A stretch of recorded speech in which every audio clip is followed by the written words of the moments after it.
There's something I've realized after talking to a lot of people about content, personal branding, and storytelling. Most people think they don't have a story. And every time I hear that, I always think the same thing. It's just not true. Because if you've ever struggled with something, learned something the hard way, or changed because something happened to you, you already have a story. The problem is most people are looking for these big dramatic movie-like moments. They think their life has to look like some Netflix documentary in order for it to be interesting. But stories don't come from dramatic lives. They come from moments that change you. And the moment that something changes you, that's where a story begins. One of the biggest myths in storytelling is that you have to go searching for your story. And that's not necessarily true, because your story already exists. It's in the moments where something challenged you, frustrated you, confused you, forced you to grow. Most people overlook those moments because they feel normal to them. But the things that feel normal to you are often the things that are meaningful to someone else. Think about it. If you struggled with confidence and eventually figured something out, that's a story. And it's a story that I've heard from a few conversations I've had even on this channel with my friend Maya, who runs her own hair extension business, where she found confidence through hair. And my really close friend Mila, who's in the fitness industry, who discovered confidence through so many things that she's been able to overcome in her life. If you failed at something and had to rebuild, that's a story. A story that people will be able to learn the lessons from without the scars. And even if you believed one thing about the world and later realized that you were wrong, that's a story. You don't need a crazy life, you just need moments that shape you. There's a moment from my life that I didn't even realize was a good enough story to tell until recently, and that's when I started my production company. I didn't really have the money to do it properly, but I had the vision, I had the excitement, but I didn't have the resources yet. So I've actually had people ask me how I ended up getting the money to invest in some gear. Because at the time I was broke, I was living paycheck to paycheck, but I ended up asking to borrow $10K from 5 of my friends back in 2021.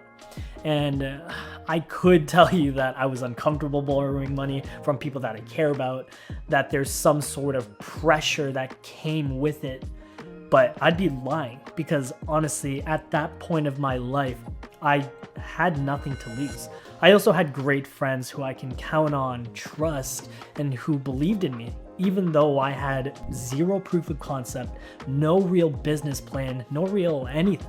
I was quitting my corporate job. I knew I wanted to take photos and create content for people, and truth be told, I didn't really know where it was going to lead, but I knew I needed capital to really take this seriously.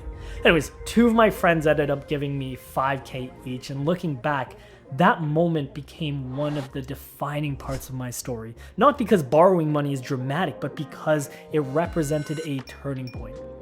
I didn't let the excuse of not having money or fear of asking for it hold me back. It was also the moment where this idea stopped being just an idea and it became something that I had to take a lot more seriously. And that's what I mean when I say your story already exists. Sometimes it's not this big dramatic moment, it's the moments where you decided to actually go for something. Now, if we were to actually break down every powerful story, whether it's a movie, a documentary, or even a viral piece of content online, they all follow the same simple structure. There's a character, in this case you, someone worth following, listening to, and worth watching, and there's conflict or a challenge, something that the character, again preferably you, are either currently going through or had gone through, and then there's change. And that's it. It's the same structure in almost every great story that you've ever watched, whether it's Rocky, The Pursuit of Happiness, any documentary that makes you feel something. But here's the interesting part.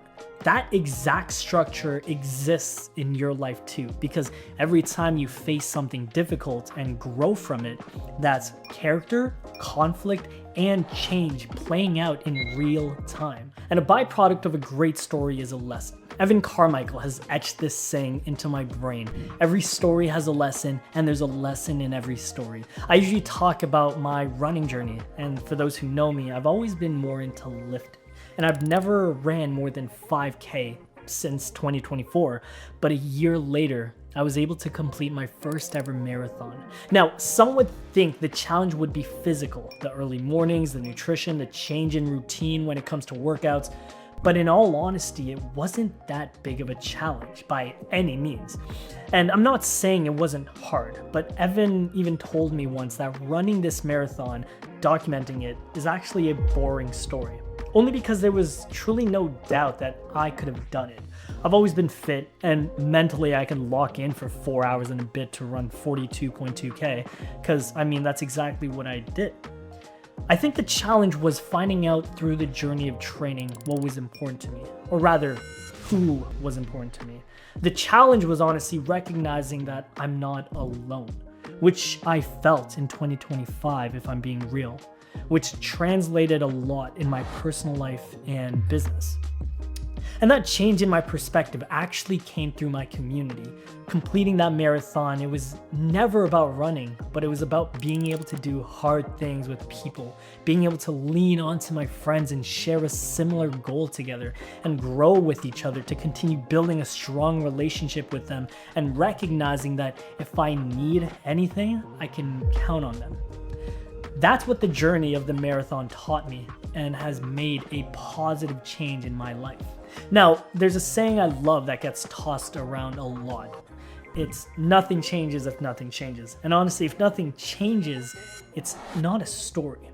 One of the biggest mistakes people make when they create content is they focus only on information. They teach things, they explain things, they provide tips and tricks, and there's nothing wrong with that.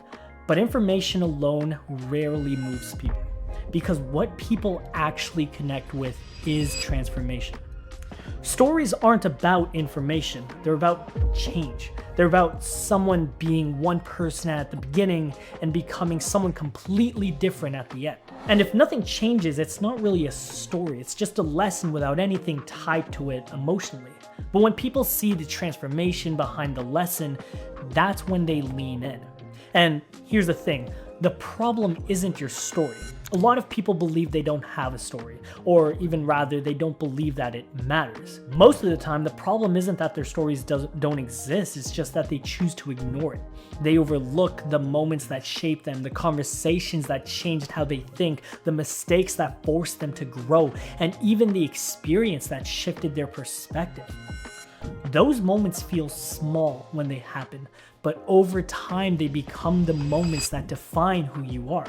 And when you start paying attention to those moments, telling the story actually becomes pretty simple. The way I like to think about it is it starts with the lesson. Ask yourself, what did that moment teach me? What did it change about how I think, how I work, or how I see the world? Once you know the lesson, you just start working backwards. You ask yourself, well, what happened that forced me to learn that? And that's usually the challenge or the conflict. Then you ask one more question, who was I before the moment happened? Because that's the character. So now you've got the whole story, who you were, what happened, what it taught you, and when you share those three things, you're not inventing stories anymore. You're just explaining how you became the person that you are today. Here's who I was, here's what I went through, and here's what changed. That's it. And the reason why people connect with stories like that is because somewhere inside that journey, they see themselves. For example, maybe today you believed, a message that you want to spread is consistency matters. Well, ask yourself, when did you learn that? Maybe it was the time that you quit something too early, or the time that you saw someone else succeed because they stayed with something longer than you did. That moment is conflict. That person that you were before it happened is character, and the lesson that you learned is the change. Now, whoever's watching your video can visually understand the process. Just recently, I was on a walk with my dogs, and I looked over and I noticed this shallow lake in my area that we passed by. And a thought I've had kept coming back, and I wanted to share it. Some people can only go so deep that they stay comfortable like a shallow lake, that even the thought of a deep ocean terrifies them. You'll never know what true depth is unless you go deeper than what you've always known. And it's the same with story. The depth of your story is limited by the depth of your life. If you want stories worth telling, you have to have a life worth remembering. You have to try things, you have to fail, you have to take risks, you have to put yourself in uncomfortable situations where growth is possible, because the bigger the experience, the bigger the story. And the more deeply you live, the more meaningful your stories become. I actually went snowboarding with Evan earlier this year, and I told him that I want to create a documentary. And earlier in this video, I told you that he had said that the marathon was a boring story. And that's because arguably creating a documentary is scary, because it's something that I actually care about. And if it sucks, it sort of tears this part of my identity of being a good storyteller, whereas running a marathon, it actually had no stakes. Being able to tell your story, having a story worth telling, takes an immense amount of courage. And that's because it's something that we are afraid of doing. Being vulnerable, being judged, being seen in a different light, allowing people into our lives and showing them the real, the raw, the ugly. Now, I can make the argument that we could try to be performative. And that's what the marathon really was. It was just a performance to feed my ego, to show people, hey, I can do this. And truthfully, that's how most of us show up online. The problem is, the thing that I want to be known for is the guy who can tell great stories and share great stories and help others recognize that their stories matter, so they can share their own stories. And when I talk about being courageous, it's about taking action despite being afraid. And that's something that I want to encourage all of you to do today. And if there's one other thing that I hope you take away from this video, it's this: that stories don't come from dramatic lives, they come from moments that change you. And every powerful story, whether it's a movie, a book, or a piece of content online, it follows the same simple structure: a character, a conflict, and a change.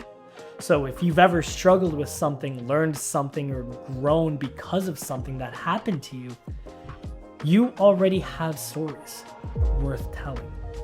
You just have to start recognizing them, because when people realize that their story matters, they start living differently. Now, I hope you guys enjoyed today's video. Make sure you guys hit that subscribe button. I talk about storytelling and how to create content while leaning into your story, and I will be posting more on this channel. So make sure you also hit that notification button so you don't miss a video. And I'll see you in the next one.